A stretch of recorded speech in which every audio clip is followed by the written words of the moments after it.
2023 is going to be the hottest year recorded on Earth for some 125,000 years. September and October set shocking records for monthly global temperature highs. We have witnessed devastating storms and floods, contrasted with extreme drought and wildfires. The melting of Antarctic ice is accelerating. Within the next decade, the Arctic risks total loss of late summer sea ice. Drought and deforestation in the Amazon could turn the rainforest into a savanna. At this point, our target of reducing gas emissions by 45% from 2010 levels is unachievable.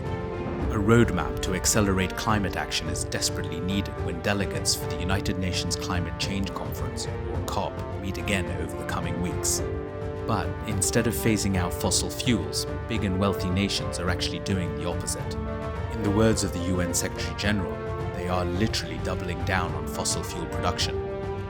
In the top 10 countries responsible for carbon emissions, including the United States and Canada, India leads for coal, Saudi Arabia for oil, and Russia for gas as well. China, the world's largest emitter of greenhouse gases, approved the equivalent of 2 new large coal plants a week in 2022.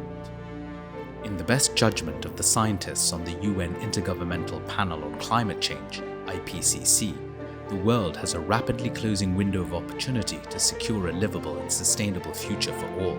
Their predictions are ominous. The choices and actions implemented in this decade will have impacts now and for thousands of years. They said the same thing last year, but few listened then.